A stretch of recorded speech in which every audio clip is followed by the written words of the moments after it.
Hi, everyone. Welcome to episode 303 of the All Dolphins podcast. It's a very special episode indeed.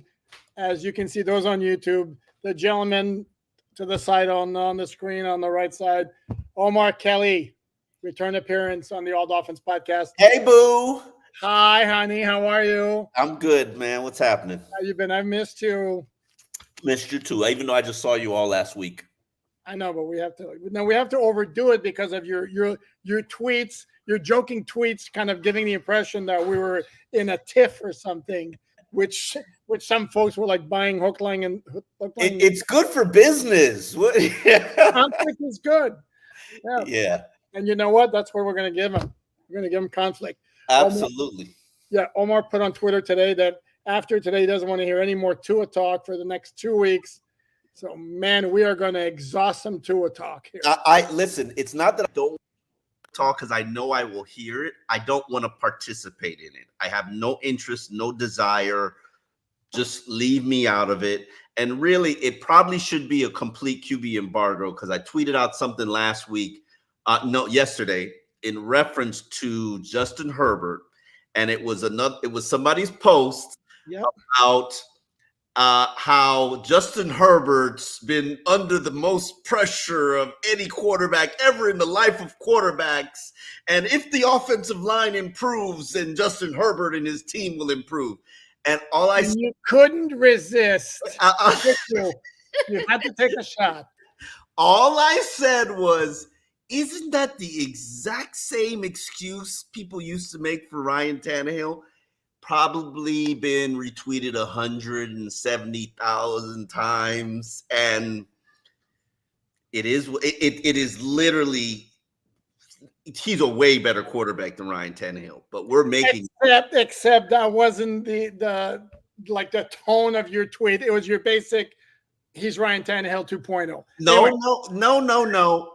The reason I never wanted him from Miami because I met him. Talked to him, had done some research about him, and the personality came off a lot like Ryan Tannehill. Correct. And that, to me, the arm was undeniable, but I would have probably went Jordan Love over him if I didn't go Tua. There is a moxie and an intangible that Tua has that makes him so likable. Justin Herbert, I could tell you this because when we did I Am Athlete work, we talked to the receivers, and they weren't really sold on Justin Herbert. There needed to be a step that he took that wasn't taken, and now the guy's on his third coach. You could say whatever you want, and hey, listen, he's a better talent quarterback than Tua Tagovailoa. But I learned from the Ryan Tannehill era, I need the intangibles. I need the it factor. I need the person who people like. And I will tell you this right now, and this is going to be a controversial take. Man, we are not. I thought we were setting up the show here, but go ahead, finish your point, and then we'll do like the intro, and then we'll get back to the conversation. Go for it. I'm not sure. I know if you do not get a deal done with Tua by the time they start training camp, I don't think he's going to participate in 11-11s. I think he's going to continue his sit-in. And also, I'm not sure you might not see some of his teammates participate in the sit-in as well because they're that strong in support of their quarterback in terms of wanting to get a deal done and people lobbying for him to get a deal done. I know you make that little face because you don't think it's not a little face. That's a big face I'm making because no, I'm not buying it for a second. You don't think I don't think he has that kind of hold over the locker room, number one. And number two, please tell me the last time or tell me the first time that somebody has held in. Come here.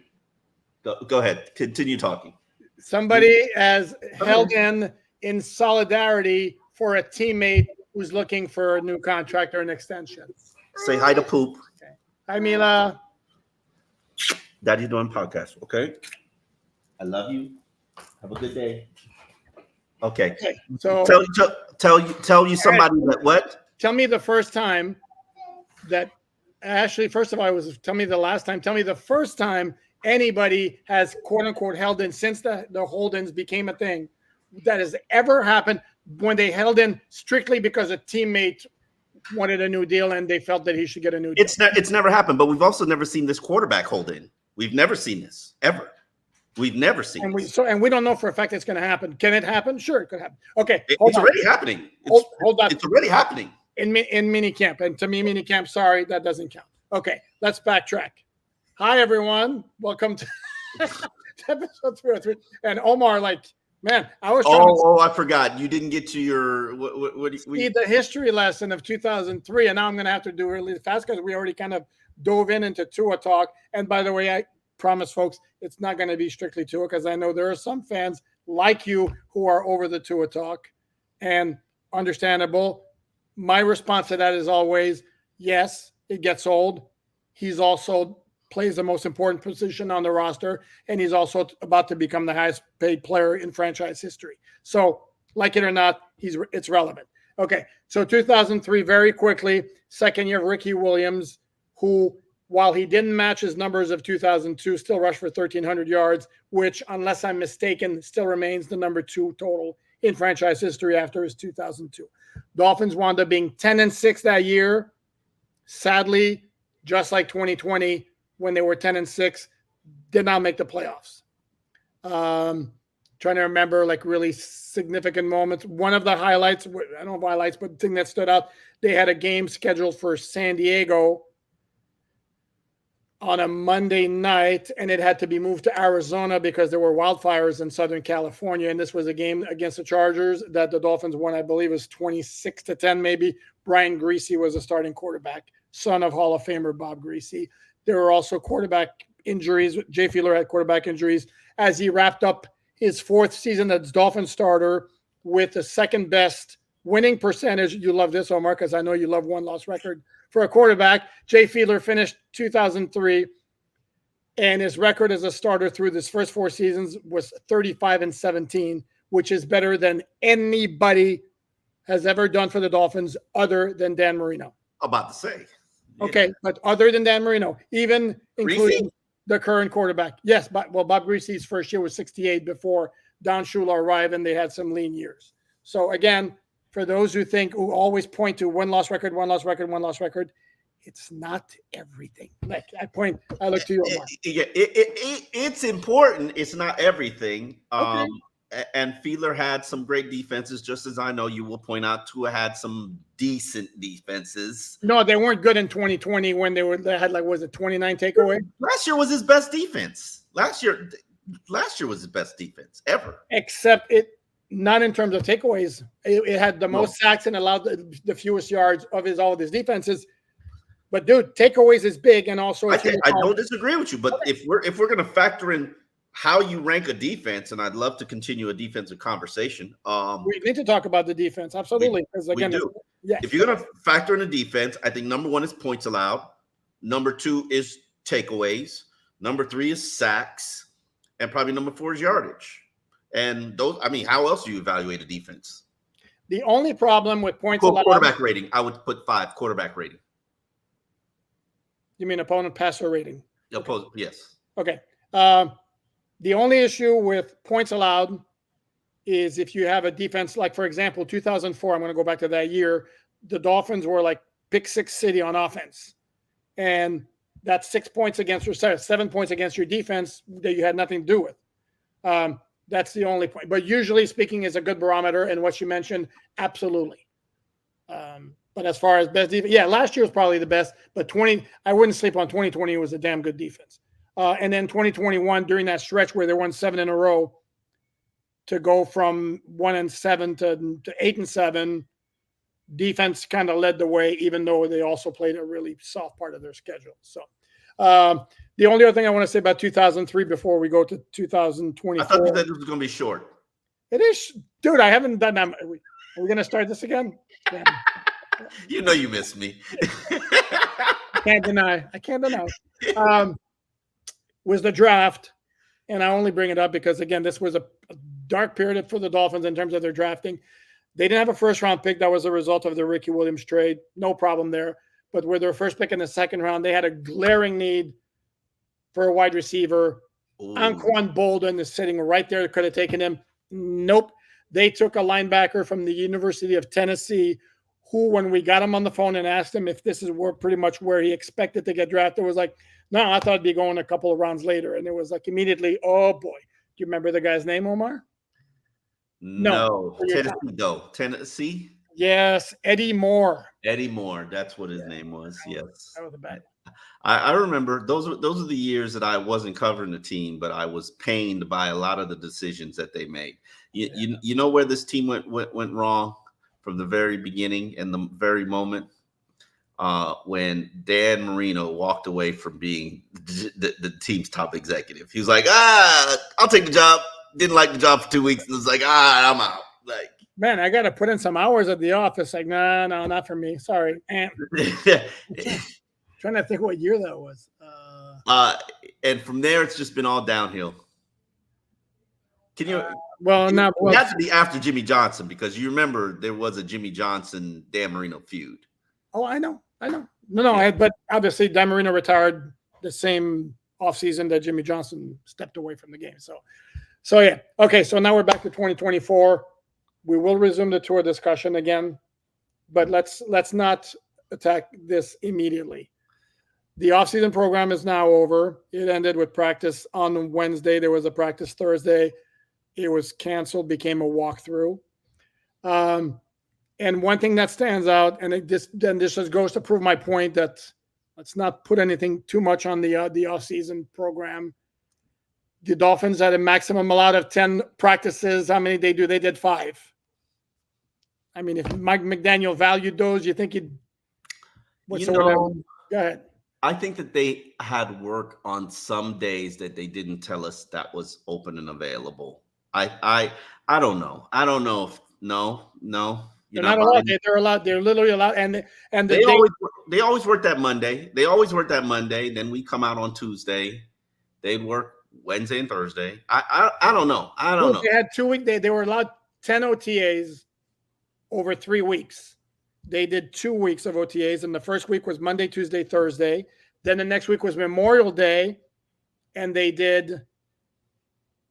No, they want. Oh, my math's off here.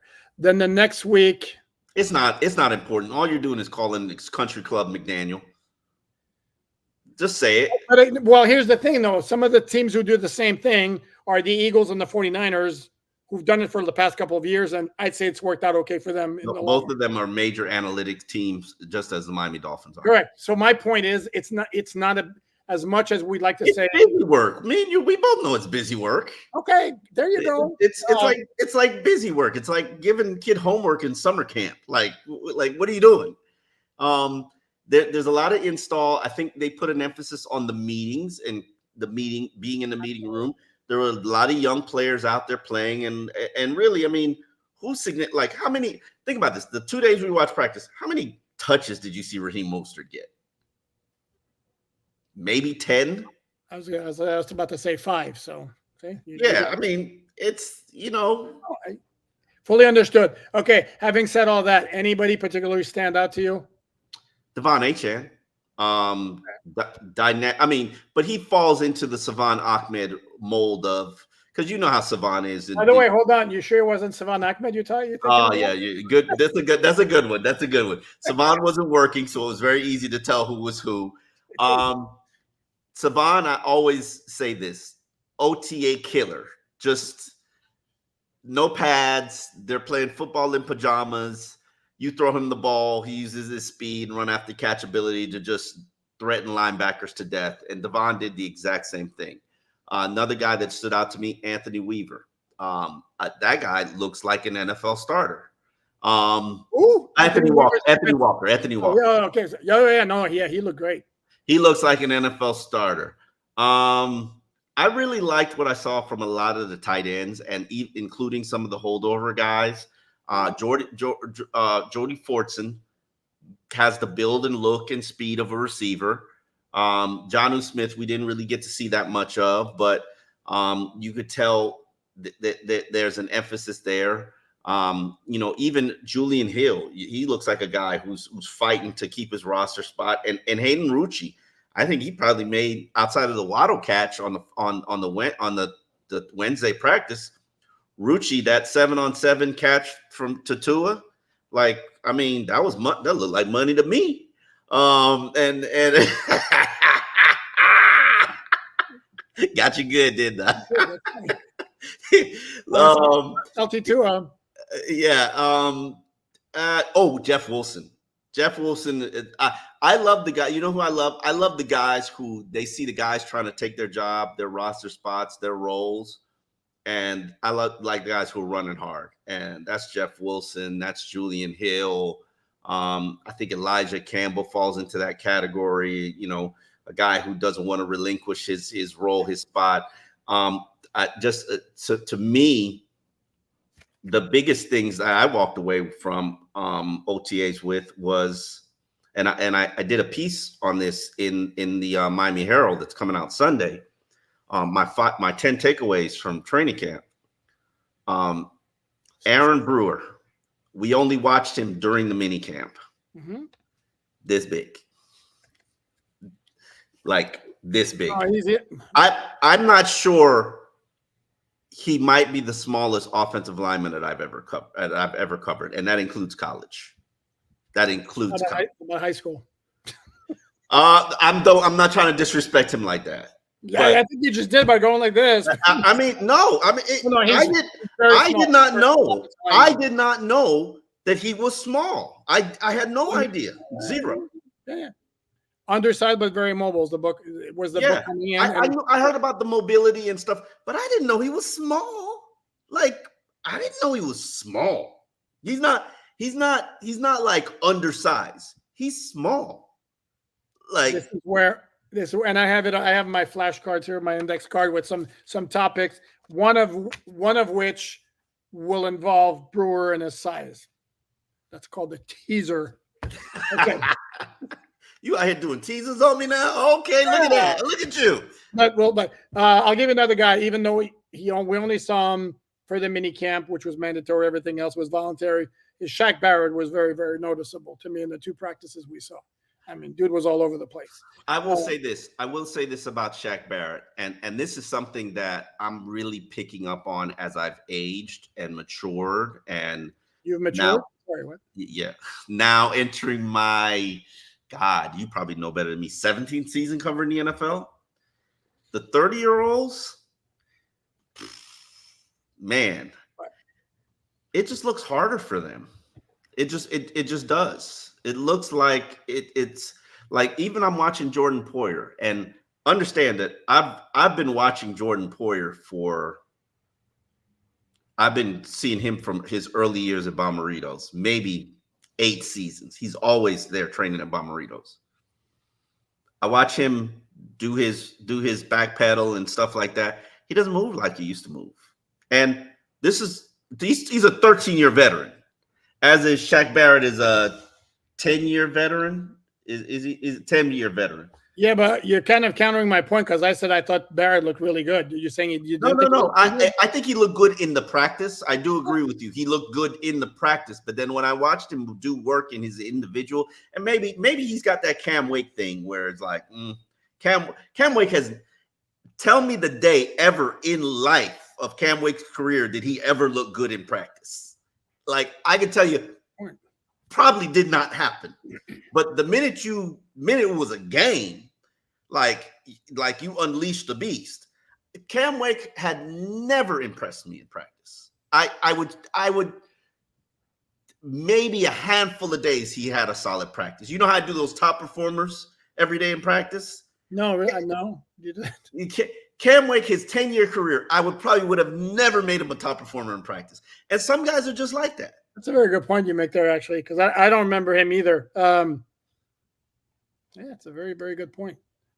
And so maybe Barrett practiced well. He did practice well. But in the drills, he just looked slow and aged, mature.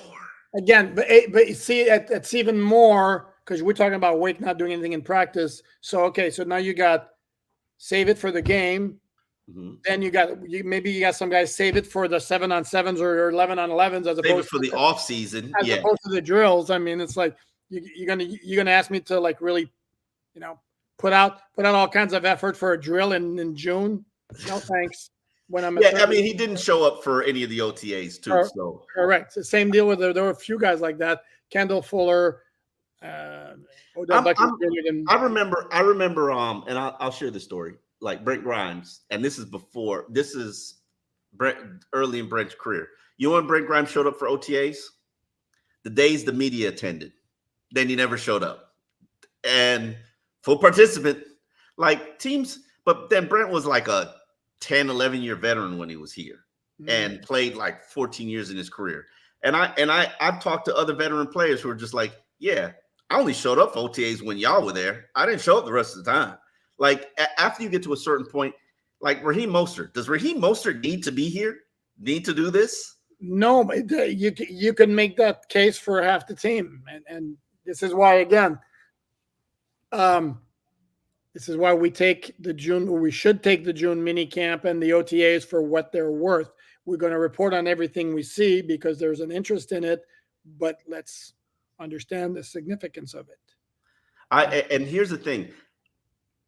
I don't like that the NFLPA is trying to push back everything closer to training camp. And I understand that. I understand the thought process why, that if maybe you build it 4 weeks up before training camp, it'll make it less seamless, and then you don't have the 6-7 week window where guys have to train on their own and whatnot. And maybe they can get even fatter, out of shape in April and March, and but their bodies need the physical break. Their bodies, this better than most. Like these guys wear down by the time they're on fumes by the time December gets here. They're on E. You know how you fill up your gas tank and the gas and it gives you, say, I got 400 miles. By the time December gets here, NFL players, they got like 70 miles left in them.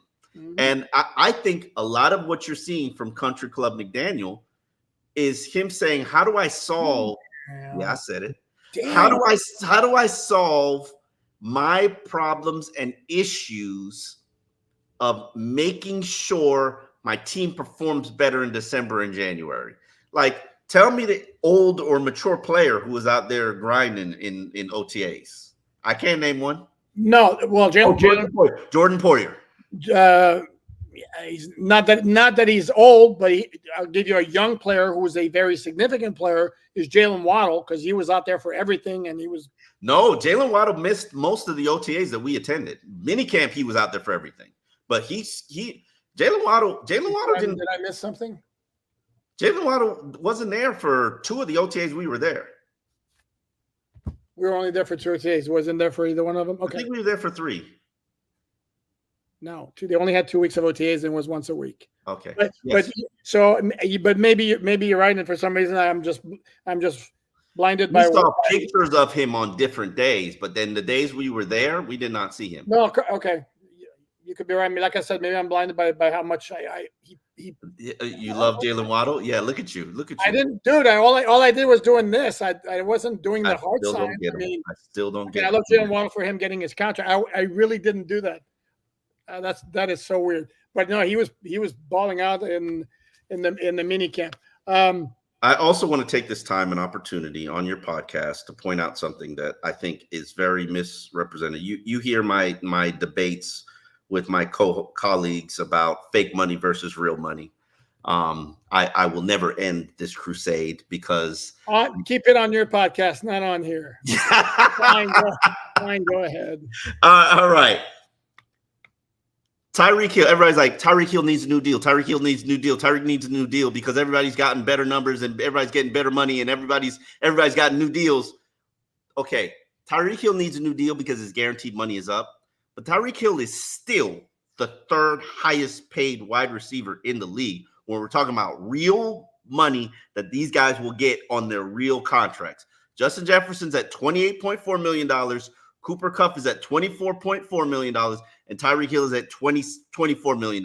Behind him is Calvin Ridley at $23 million. And Jalen Waddle, who you want to tell him the fake numbers, you can tell him the fake numbers. But he has a 5-year, $105 million, $109 million deal. Okay. Again, I I admire your passion on this topic. I don't know why it bothers you so much. Because people lie to these people. Jalen Waddle is not making $28 million a year. Here's the thing. If he's, and again, it's a semantics. If he, for the final the 3 years of the extension, do absolutely have that average, except he's got 2 more years before the extension kicks in. And then, how many years does Jalen Waddle have under contract with the Miami Dolphins? Correct, Omar, nobody said that, or nobody should want to be accurate and say that Waddle's deal averages 28 million over annually. 20.9 mil, yes. Pension that averages that. But again, everybody's talking like he's a top 5 paid wide receiver. No, Jalen Waddle is the 11th highest paid wide receiver in the league. And that's a good spot. That's an admirable spot. But you brought him up. And connect the dots for me here. Dolphins needed, I'm going to connect the dots and you tell me where I'm wrong. The Dolphins needed to create cap room in 2024. Tyreek Hill's contract probably was about the easiest one to either adjust or extend. Restructure or extend. They knew damn well that other prominent wide receivers would get contracts, Justin Jefferson, CD Lamb, AJ Brown, all that. They also know, knowing Tyreek, that Tyreek would see those deals and would be like, and yet all of that, they did not extend them or restructure him, and all his guaranteed money is past 2024. Tell me why we should believe for a second that they're not thinking that guy might be done with the Dolphins after this season. They have had, how many conversations do you think that Brandon Shore and Chris Greer have had with Drew Rosenhaus since January? 100? No. You don't think they've had 100 conversations? They had 1 or 2. I'm not talking about Tyreek. I'm just talking about. In general. Oh, absolutely. In general, absolutely. They've had 100 conversations with. Yeah, because he represents half the Dolphins. Yeah. I exaggerate, but he represents a lot of Dolphins. And just people in the league and people that they want to target. And you don't think, like, Tyreek is still arguably, and I do believe Tyreek is still the number 1 earner for Drew Rosenhaus. Like, there is nobody else who earns more money. You don't think Drew has had a conversation with him? I think this has gone about it where they're like, hey, let's restructure Tyreek's contract. And Drew's like, nah, I'm going to wait until the market sets. Because I wrote the column, get this done now before the market resets, and then you don't have to worry about it. Well, the market is reset, and clearly Tyreek wants it done. Does he have off-the-field issues? Absolutely. Have any of them involved in arrests? They have not. Do you know who Tyreek is? Absolutely. He's a troll. He's an attention whore. He's going to create drama. But is he a good teammate? He's absolutely a good teammate. Does he mean harm? No, he doesn't mean harm. And most of the time. The most important topic that we should have in this conversation is, what are the odds that Tyreek is the most dangerous weapon in the NFL for at least the next 2 years? Give me a percentage. Next 2 years, they're probably very good.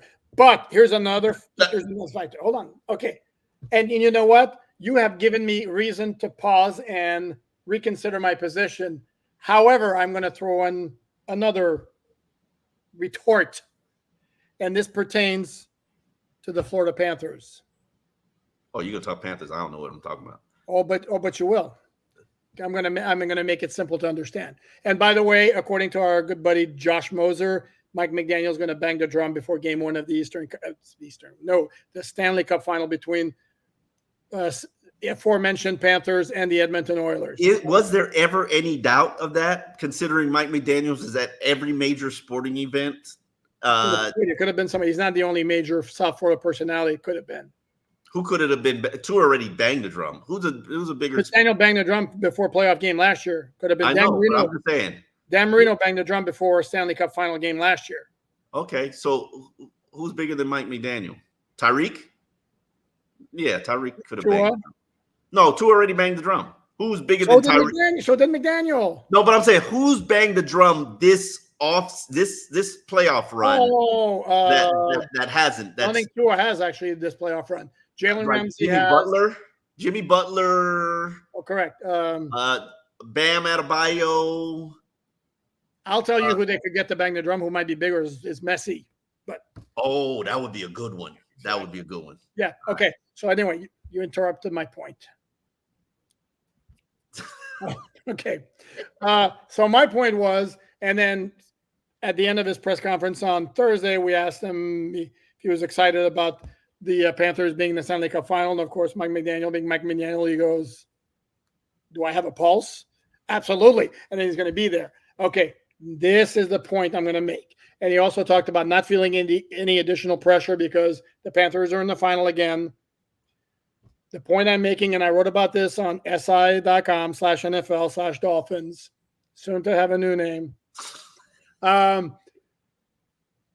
the Panthers are in the final for the second straight year after making a franchise-altering, massive change that included a trade and a whole new way of doing things. Mm-hmm. So your quick, very, very quick hockey note here is the Panthers 2 years ago had the best record in the regular season. They were the highest scoring team. Their offense was unstoppable in the regular season. That style of play does not work in the playoffs. What happened in the playoffs? They played Tampa Bay in the second round, and they lacked the grittiness and physicality to advance. So what did they do? They traded their leading scorer, Jonathan Huberdeau, to Calgary in a 3-for-1 deal to get Matthew Tkachuk, who not only is a good scorer, but also has grit, is what's called a sandpaper type of player, or a more crude way, he's a goon who can score. And then they hired a coach to change their style from wide open attacking to a bit more structured defensively. So as I wrote, could it be possible that if the Dolphins go have the same kind of season for the third straight year, the offense is amazing in September and October and November, come December, whoops, it doesn't work anymore as the style changes and it lacks the physicality? Could we not come at a point where we need to blow this up and change the blueprint? And if you change that blueprint, do we want to have Tyreek Hill on the books for big money? I hear what you're saying. I don't argue against it. You know how I felt about Derrick Henry, and that was about changing the identity. You did not need a running back, even though you added one in the draft, but it was about changing the identity of this team. They opted not to do that. I understand a little bit more why they opted not to do that now, and I get it. But yes, they need an identity change. But I can guarantee this to you. I don't think you will see Tua Tagovailoa without Tyreek Hill for at least the next 3 seasons. While they can, when they get him under contract, and they'll have a three-year run before they can't afford anything. And you'll have, in my opinion, Tyreek here, unless he just runs amok and demands a trade, he'll be here because you don't have an offense, not a top-ranked offense without Tyreek Hill. What bothers me about this offseason is, you know what, Mike McDaniel's response to his defensive struggles or having to rebuild his defense or having to hire a new defensive coordinator, I'll score more points. and I can't tell him he's wrong. Mm-hmm. We'll just be better on offense because he's doing what he knows how to do. And he's hired a guy that he hopes knows how to build him the Ravens defense. But Mike's approach is, let me score more points. There's no way you're scoring more points without Tyreek Hill. I'm sorry. I don't care what you add. That's fair. You can't name me a better NFL weapon, not receiver, because I might even give you Justin Jefferson is a better receiver, Devontae Adams a better receiver. Name me a better NFL weapon than Tyreek Hill. That includes everybody. I remember years ago when Tyreek was an early young player and just talking to executives in the league before Tyreek became Tyreek. Man, we got to find the next Tyreek. We got to find that was their focus. That was the league's focus. The league wasn't trying to find the next Randy Moss or the next Terrell Owens or the next Cooper Kupp or whatever, or the next OBJ. They were trying to find the next Tyreek. That guy is unbelievable. I've covered football for 20-something years and covered Andre Johnson in his career, covered a whole bunch of Hall of Famers. There is nothing in the NFL like Tyreek Hill. And you take him out of this offense, woo! I don't even want to see it. And there are talented players here, but I'm sorry. Like, Tyreek could change a game like this. No, and I'm glad you agree with me, because I don't know if you used to fight me on this when I used to make the point that it's Tyreek and his speed that makes this offense. No, but you have this impression that it'll look the same with like Mike White or Skylar Thompson or Teddy Bridgewater. Don't do that to me. Don't do that. I did it to you. I did it to you. I'm going to repeat to you exactly what I said on another podcast or radio show, whatever you want to say, that shall remain nameless. I said at the time into the play, and I'm going to thank you for throwing me under the bus on my own podcast. Really nice of you. That's what I do, baby. I know. And here's the thing. I'm not even going to go back to that. First of all, I don't know that it's going to look the same. But here's the thing. We don't know. We don't want to find out either. But my bigger point, we don't know. What exactly? I mean, how many appearances did Mike White have last year? I don't care. I watched him. I watched them all. He got all the 11 reps. Outside of one pass to Jalen Waddle, did you see anything that impressed you? I saw some good stuff last year, training camp, and in this again mini camp. Come on, we both said Skylar was right there. No, Skylar was more. What we said, it was that Skylar was like this, and maybe had some days that were more impressive. But that Mike White was a lot more consistent. Yes, a lot more consistent. And again, but less highs. We don't know. Okay, Right. That's the point. We don't know. Because again, as I'm going to say, is Tyreek going to get any slower just because it's not Tua at quarterback? No. But we might get a whole lot of Mike White in the exhibition season and training camp, because if I'm Tua, I ain't stepping foot in nothing except for maybe 7-on-7s until I get my money. And so we might get a whole Mike White showcase all exhibition season. Because if I'm Tua, I'm not playing. Why the hell would I step foot on a football field without my money? If I'm Tua, I'm not doing 11-11s. Why the hell would I do that when all I got to do is show up and not be fined? Yes, it's hurting the team, but you hurting my bankroll. I know. Poor dude only scheduled to make $23 million. When I'm supposed to make 50, you wish somebody would give me 50 cents on the dollar. Then, by the way, I want to point on the record, I'm not predicting that this is what's going to happen with the Dolphins season, that they're going to go start off again, be great through November, and it's going to fall again. I'm just presenting that. Yes, you are. You always predict that. No, I'm not predicting that. You have not seen any solution to the problem. What solution have you seen? No, because they're basically the same team. No, they're not. Not with that defensive line. No, well, I'm saying, but it's basically a team that's built on the offense, the ability to outscore opponents, and speed. And we mentioned Brewer. You mentioned how small he was. With all due respect, Aaron Brewer, that's not how you're going to become physical enough to win in December and January. Well, if you're mowing down people on the second level, maybe you are. I mean, that was what made Connor Williams special. Connor Williams was mowing people down on the second level. Yeah, Connor Williams, who was what? Twice the size of Aaron Brewer. He's not twice. He's not twice. How often do you get the offensive lineman on the second level in December and January?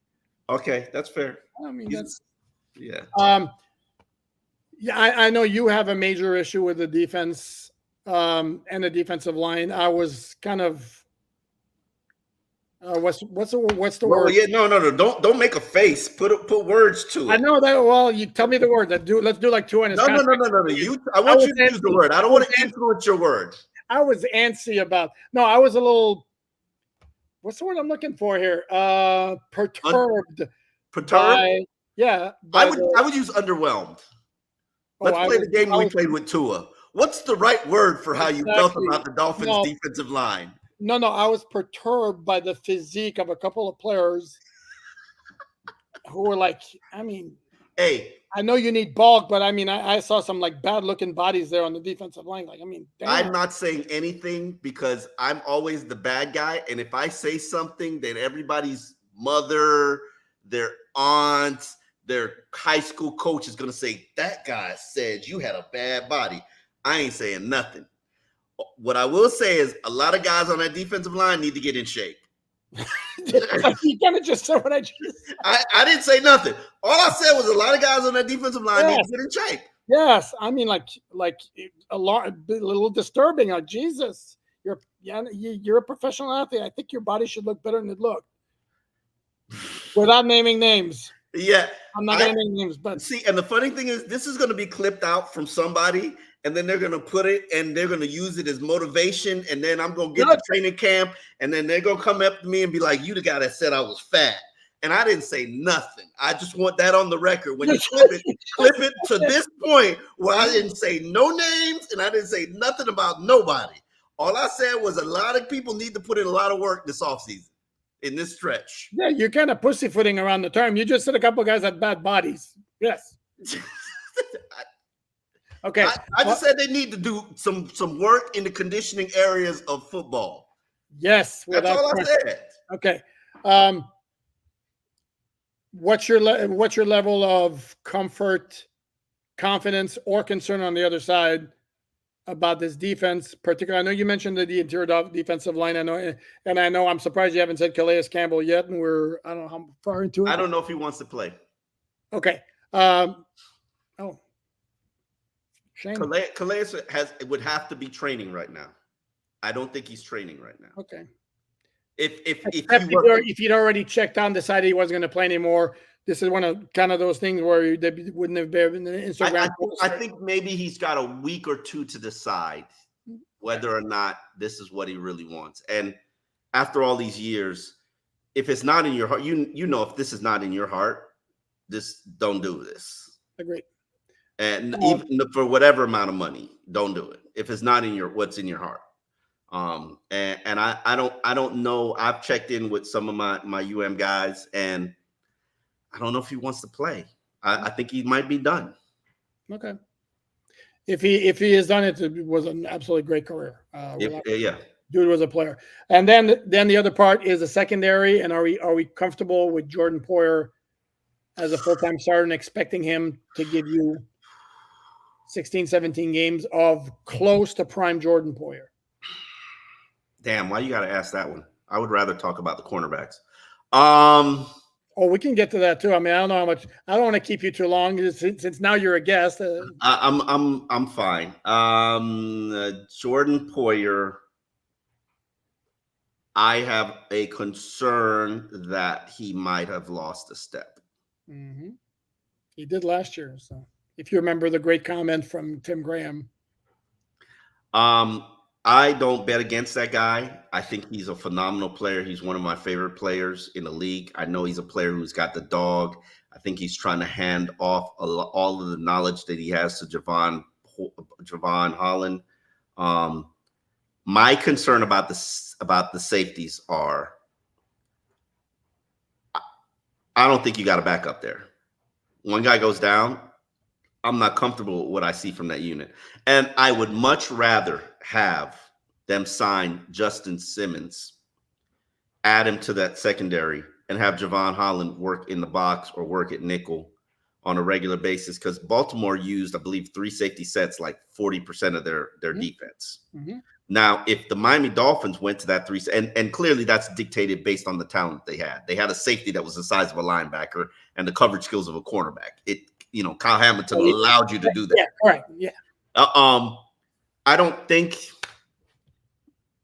I don't see, if they go 3 safeties, I see Cam Smith or Ethan Bonner or Nick Needham being on the field as a boundary cornerback and Jalen Ramsey going inside playing safety. Mm-hmm. I don't see the third safety on this team. And now the question is, what's better, your third safety or your third cornerback? And right now, it's probably Elijah Campbell or Cam Smith. Who's better? Wouldn't Cater be the third corner? Oh, I forgot about him. Or did I? Ooh, or did you? I don't know. Little. Cater. I like Cater. Good. I like Cater, but I can't ignore what I saw last year. And he didn't have a great year. Cannot ignore that. And do I have proof that he's better? I don't know. Okay. Not to say that Cam Smith is good, because I watched him get. I think on that Waddle play, we have not identified who it, but it was zoned. He dropped them. But we know the three guys who were closest to him, but we don't know who's at fault. And yeah. I'm comfortable in putting it on Patrick McMorris, because he caught the ball in the middle of the field. The cornerback had released him. McMorris was roaming the middle of the field. I mean, but he's a rookie. He's Jalen Waddle. Rookie versus Jalen Waddle. Rookie safety versus Jalen Waddle. I mean, you can get veteran safeties getting it versus Jalen Waddle. Don't act like Jordan Poyer hasn't gotten it from Jalen Waddle. Yeah. No, that's I and where I stand is, I think there's reason for concern there. I would feel a lot better if they did sign Justin Simmons. Absolutely. I think there are three areas to me. You have to get a backup center. You have to get another 3-4 edge player, and you got to get a safety. And I might add another veteran cornerback, just because you know how cornerbacks go down in training camp. That's the number one position that goes down in training camp. Mm-hmm. 2 go down. Are you good? And I'm not saying season-ending injury. Let's say somebody has a hamstring, somebody has a groin. What's your secondary look like? And don't act like Jalen Waddle's about to play in the exhibition season, because he's not. He shouldn't. But they did last year. Maybe Kendall Fuller. Maybe Kendall Fuller too. Maybe Kendall Fuller doesn't play in the exhibition season. But here's the thing, though, and I got sidetracked because I was gonna bring that up, because you talk about what the Dolphins can do to change what's happened in December. And then last year, I think we all know that, again, they weren't functioning well enough on offense. They had injury issues as well. And I failed to see where there was an injury where I can tell you either they rushed the guy back, he wasn't handled properly, or Waddle shouldn't have played against Chiefs. Raheem shouldn't have played against Chiefs. Dude, but no, well, once you get to that game, Tyreek probably shouldn't have been on the field for 3 weeks. Once you get to that game, okay, Tyreek, I will give you that. Maybe they should have sat him more than the one game he missed. I'll give you that one. Was there another one who was not, other than the one tactical mistake they made, was leaving Bradley Chubb late in the game against Baltimore, when he had no business being out there? But we're not talking about injuries where the guys either were overworked or the guys were. I mean, they had Liam Eichenberg in there playing on one leg. You know, he's already Liam Eichenberg, but that's the best that you had. I said what I said. Give the guys props, because you want to talk. I'm an Eichenberg fan. I'm an Eichenberg fan at right guard. The problem I have is Eichenberg is not in a position to exclusively work at right guard right now, which I don't think is fair to him. And I'm going to write that eventually. I don't think it's fair to him. I don't think they're doing him. I think they're doing him a disservice. But who cares? Because they're going to need him as the backup center too. Correct, and that's what they had last year too. And if it wasn't going to be Liam, who was going to play center? And exactly. If they decided that Liam at less than 100% is better than anything else we have on the roster, they had Jonathan Harrison at that time too.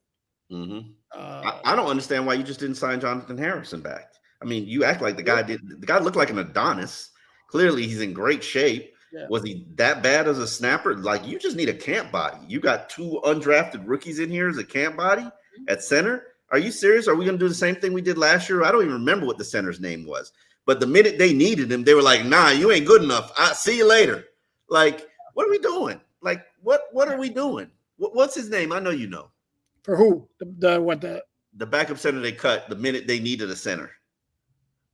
That was on the practice squad. I don't remember. Oh, yeah. It was a guy who signed. No, I don't remember. Yeah. Oh, Anyway. was that Matt Skura? No. Mascara got the one guy that got. Let's move on. Let's Yeah, not. It's not. It's not worth it. I'm not comfortable with center. No. Well, not comfortable with center. Not comfortable with defensive line. Not comfortable at safety and cornerback. Give me one more. I don't want to go into this with 3 undrafted rookies, even though Nick Needham and Cater Kohu were undrafted rookies. And maybe you trade for a guy, or you waiver wire a guy, or you claim a guy. Okay, cool. Or you Eli Apple it at the end of training camp at some point. Cool. I mean, and there are veterans out there, so let's not, hell, Xavier Howard's still out there. So yeah, except not making himself more marketable these days. If we're going to be honest about it, and that's all. Listen, a police report or a lawsuit that's part of a shakedown that's meant to embarrass you, to obviously force your hand for money. I'm sorry. I'm not saying he's innocent, but come on, man. You could sue me for anything. I don't want to, unless you keep disagreeing with me. Then you may not leave me a choice. The bottom line is, you cannot argue that kind of publicity and that stuff getting out does not make him any more marketable. And remember Dante Stallworth when he killed a man and still got an NFL job? Did he get an NFL job after that? Oh, yes, he did. Mm-hmm. Okay. Done. Yeah, you act like the NFL, like they still employed Ray Rice until the video came out. Understood. Like, yep, understood. Which is why I tend to not dive into legal stuff like that, because the golfer, the number one golfer, like, you know how everybody was. That's why I always say a police report is not the holy gospel. It is not factual. It's one person's side of the story, and that person has an agenda. And that person is trying to trump you up with as much charges as you can to force you to settle. And this is from somebody whose ex-wife was a police officer. So it is not the holy gospel. So don't believe everything you see in a police report, and definitely don't believe everything you see in a lawsuit for money that wants me to pay you millions of dollars. Okay. I'm off my soapbox. Okay, we'll leave it at that. Yeah. On that note, let's just wrap up with, so your prediction remains that, and I think you and I both agree here, with Tua, he will get a contract extension. He will. Here's what I'm predicting will happen. Go ahead. I'm predicting that maybe Miami is offering something in the neighborhood of $150 million in guaranteed money, and Tua's camp is holding out for $170 million in guaranteed money. Which is what Jared Goff got. To me, the only thing that matters is the guaranteed money. And Tua, you can make the contract whatever you want to make it, and make it look like a $50 million contract per year, because the simple media will not ever do the real work. I said what I said. What I said. So, and you know this, because I've sat here and I've said it to you multiple times. I could give you the real numbers of Joe Burrow's deal. Stop it. Enough with that already. Joe Burrow is making $47.8 million the first 3 years of his deal. He's making 42.1 over the first 4 years of his deal. And of course his deal will be restructured. He'll get every dollar of it. Your buddy Justin Herbert is making $38.7 million. Stop it. He's not my buddy. Enough. And for the first 5 years of his deal, the full 7 years of Justin Herbert's deal, his paycheck will show $42 million a year. Okay, and my whole thing on this, not that it matters to anybody or whatever, that's going to change anything, but this notion that the next guy always needs to go to the top is stupid with a capital S, because Patrick Mahomes should always stay the highest paid quarterback in the NFL. It's ridiculous. I agree, and I don't think, if I'm the Dolphins, I do not budge on the fact that I'm not going over what's his name contract, the Lions quarterback, Jared Goff. Just because Detroit made a mistake doesn't mean I got to make a mistake. Correct. Because no, I said earlier today on an interview somewhere else that Jared Goff and his agent. I mean, bravo. Yeah. That's some good work there. But as Tua has said, and this is all about agents and how they look to their peers and how they look to their future clients that they're negotiating contract for. They're like, I am not taking an L, but that's not what's in the best interest of the organization. That's not what is in the best interest of Tua. As I've said in a proposed column that I put up, giving you the exact details of a 7-year contract that I think is a fair deal for both parties. If you put a contract on the table that offers Tua $170 million, no matter what the year is, you will get $170 million. If he looks at that deal and says thanks, but no thanks, play on your 5th-year option. Now, if you're offering him $150 million, then okay, I'll see you in the regular season. You figure out what you do until then. Now, somewhere they got to meet in the middle, as Tua said in his own words. The one thing I love about Tua, he is candid. He is honest. He is humble. He was frustrated. Would you not agree with that? How about he was pissed? I mean, pissed. Come on.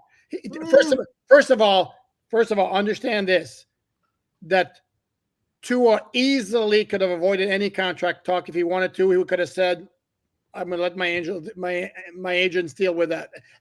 But that dude wanted to get some things off. Oh, yeah. Hold on. If the national media is going to be discussing this for the next 6 weeks, I would like to weigh in on it and let you have my response, which is the market is the market. Correct. We need to find a common ground and meet in the middle. And also, don't tell me that this isn't personal when it's personal because you're disrespecting me. Mm-hmm. He made all of those things very adamantly clear. And if you continue to disrespect me, I will continue to show you my butt cheeks. And talk about like putting public pressure on the Dolphins. Yeah. I mean, he came out swinging, and maybe the word that he should have used perhaps was disrespected. How do you feel about your contract? Damn, I should have said that. But I forget the words that I offered, and he was like, he pondered it, and then he was like, "You like that pause?" And I started smiling like, Yeah. I was like, I'm not gonna say that but he is so honest. I think if they don't get a deal done, it will be a bigger issue for the team-wise. Than I think people are letting on, because Waddle's got his back, Tyreek's got his back, his offensive line's got his back, and for the first time ever in my lifetime of covering the Dolphins, the defense got his back. And where this is going to go, like I remember when Ryan Tannehill got a contract, people used to hit me up. People, you hit me up on the team. What do we do that for? And like that's not the case. Yeah, that's not the case here. Everybody wants to see Tua. Even Tyreek brought up the Goff contract, which is like Tyreek's like, the Goff contract is what's holding this. Tyreek's gonna give you the gossip. Yeah, but again, in what those guys are saying, it's like, first of all, Waddle got paid. He wants to see his dude get paid, and Tyreek wants to see everybody get paid because he wants more money. Yeah, but I think the misperception is if Tua and Tyreek both get new deals, which are pay-setting deals, they would create probably, I believe, $22 to $24 million in cap space right away. So you put that with the $18 million, you carry that over to the next year, you're good. You could even sign Javon Holland. You're good. When you get Tua done and Tyreek done, because I think Tyreek is you add 2 more years of his contract at really $30 million a year, guaranteed money, guaranteed Tyreek $60 million. I think a deal gets done. Just make it look however you want to make it look with the fake money and another $45 million contract at the end of it. You give Tyreek $60 million more money. Tyreek's like, where do I sign? Tua, 170. If Tua says no to $170 million in guaranteed money, yeah, like that's on you, brother. Like enjoy playing on that 5th-year option. I agree, but I'm with you though. I think something, and here's the thing: we're in June. Early June. Season doesn't start till September. It's going to be a stare down until somebody blinks at some point. So, okay, this has been gone on long enough. Let's settle. If I'm Tua, I'm right now, this period, I'm taking my family all over the world. I'm enjoying my time. I'm not thinking about the Dolphins. I'll do that for the next 3 weeks. I'll show up, train with my guys for a month, and then we head to camp. And then no deal in camp, no worky for me. Like he's got a newborn, and how old is his son? Is what, 3 years old? I mean, you can take tough traveling with a 3-year-old and a newborn. You could take a Disney cruise. Come on, with a newborn. I travel with a 3-year-old. I travel with a 3-year-old. I took her to Jamaica at 2. It wasn't fun or easy. Thank you. And on top of that, he's got a newborn, right? Doesn't it have a newborn? Okay, take the family to Hawaii, Tua. Take the family home. Like, take the wife somewhere else with mom and dad watching the kids. Check out for the next month, and then check back in when it's time to work with your receivers. Right now, this is the Mike White, Skylar Thompson show. But until I get my money, you're not gonna see me. Okay, fair enough. Okay. So now you're officially done with Tua Talk for 2 weeks, right? Yes, I am. There's nothing that anybody's gonna do that's gonna rope me in. Unless a new deal gets done. You actually believe that, Omar? That's what I want for myself. I need a break from it. I just need a breather. Yeah, but again, look at me and be honest with yourself. How difficult do you think it's going to be for anybody on Twitter to make just the right comment to rope you? No, not going to do it. I've done QB embargoes before. Come on. I spent 7 years with Ryan Tannehill. I didn't want to discuss it. I don't want to discuss it. And I need a break from it. It's so polarizing. As I said, now if you're paying me, I got to go on QAM and I'll pull out the tour card to make it through a 4-hour shift. If you're paying me, sure. You're already including the caveats in there. Sure, that's no. I've always said if you are a paying customer, I will engage in Tua talk, but I'm not doing it for free on Twitter and social media. I can't do it. I need a 2-week break. I just need a 2-week break from Tua. Other than the trip to the Keys next weekend, I'm going to be around until July, so I'm going to be watching your Twitter, and I'm going to call you out if you talk to her. All right, cool, dude. Where you going in the Keys? You going all the way to the bottom? All the way to the bottom. I like the bottom. I like the bottom. The Keys. I don't know when's the last time you've been, but it's way more corporate now. It's the Gap and it's Urban Outfitter and it's no longer those mom and pop restaurants. But there is a good sushi spot at the. No rice. Oh, but you can do the sashimi. We could do the sashimi. Yeah. I'm sure. Yeah, my son's really gonna dig sashimi. Oh, there's a lobster roll place as well. There's a lobster roll place by the bell or marker for Key West on the left side of the island. That's a very good place. So go down there and ask them where's the lobster roll shack. That's very good. Lobster roll shack? Yes, I can't remember the name of it. Somebody in the comments will tell you. Fair enough. Yeah, I love Key West. Been a while since I've been there. We'll do a little I might jump down there. I might jump down there too. I got some time on my hands. I got a 3-year-old I got to entertain, and you know how it is. Right before you get the 5 weeks before training, the 5-6 weeks before you get back on the grind, it's like you're just trying to find something that you can enjoy and do to be, a human before your life is over. Interesting way of putting it. Cleanse the soul, basically, and just relax and chill. Yeah, good family time. Love the Keys, and absolutely family time. Big trip coming up in July, so looking forward to it. Well, my friend, I don't need to tell you that was a blast. Going back in time, doing another podcast with you here on the All Dolphins podcast. Yes, hopefully we can do another swap like this. Absolutely. I'm getting a new partner soon, someday. And Barry's on vacation right now, but we'll do another swap. I told the Herald, like, this is what I want to do till I get some reinforcements, and they were like, fine. So I'll bring you on the Dolphins in depth, and we could do a 1-for-1 swap again. Outstanding. I like it. He is Omar Kelly, Miami Herald columnist. As he mentioned, his Dolphins in Depth podcast.